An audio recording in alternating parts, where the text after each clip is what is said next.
No, I was here about 6 weeks ago, folks, and I walked in, and as soon as the place was full and we began to start worshiping, I could feel the increased freedom in the spirit and depth of the water.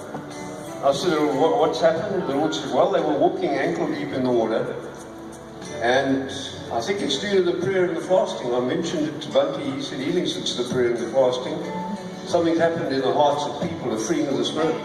You got like about knee deep in the river of Ezekiel now. And you know, that means your walk has been influenced and your prayer life has been influenced. Next thing it gets to waist deep, that's your strength to stand. Then eventually right over your head in the spirit. You can't walk in it anymore, you just got to flow with it and swim in it. And you can't get across it, it gets so wide, and you can't find the bottom of it, it's so deep. That's what God wants. He wants me to tell you this morning that this is a time of seeking His face and drawing near to Him. And the more you get near to Him and the more you see Him, you'll love Him more. The more you have of Him, the more you're going to want of Him. And the more you want of Him, the more He's going to give you. And the more He gives you, the more you're going to want of Him. And then the more He's going to give you again. And what He really wants to build up is a father-son relationship. He wants to be your daddy all the way, every area of your life. He wants to love you and bless you, and His love for you is set in concrete. You can fall down and make a fool of yourself and make wrong decisions, slip up, crash, but He loves you just the same. Or you can do brilliantly successful things with Him all the time. It makes no difference. He loves you just the same. When you come short of the glory, He will correct you, He'll give you another go at it. You never fail an exam with Him. You just get a chance to take it again. You fall down on your face, He picks you up and says, we'll have another go. You shot at the target, you missed it by a mile. We keep shooting until you hit the ball. And that's how He is, your daddy. He wants to be a daddy like that. He wants you to be a son to Him like Jesus has always been to Him. That's His objective.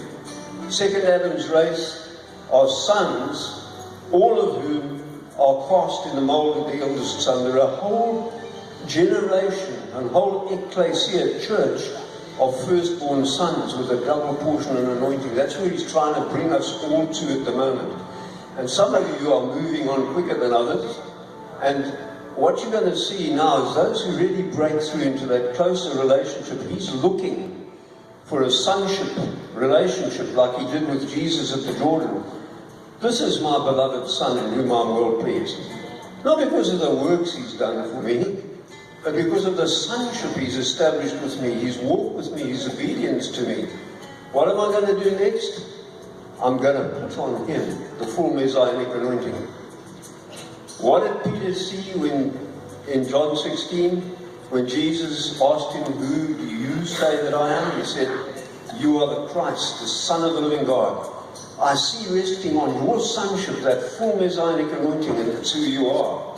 And Jesus said, on this rock I will build my ecclesia, and the gates of hell will not prevail against it. Are you part of that rock? Are you walking in full sonship? Are you on which He can release the full Messianic anointing? Because that's what He wants to bring you. And this thing I want to tell you, some will break through quicker than others, and you'll see new anointings on their lives, new release, spiritual power coming upon them and through them like you never believed you were going to see in your lifetime. Don't get upset and jealous because they get there before you do.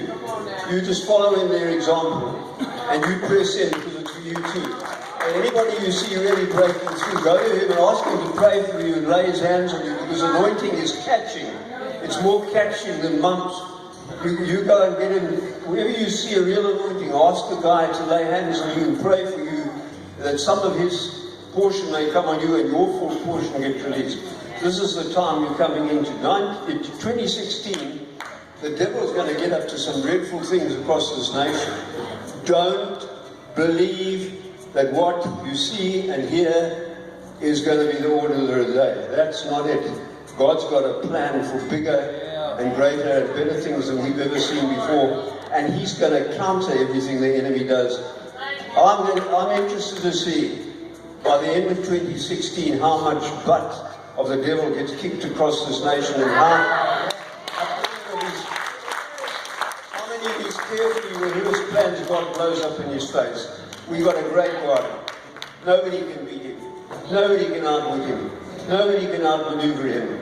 He knows the end from the beginning. That's right. And you and me are going to see his plan unfolding in this year like we've never seen before. Be encouraged. Whatever you're doing, keep on doing it, and start trying to do more of it, because it's working. There's a breakthrough coming on this assembly. I can feel it right through my spirit. God bless you.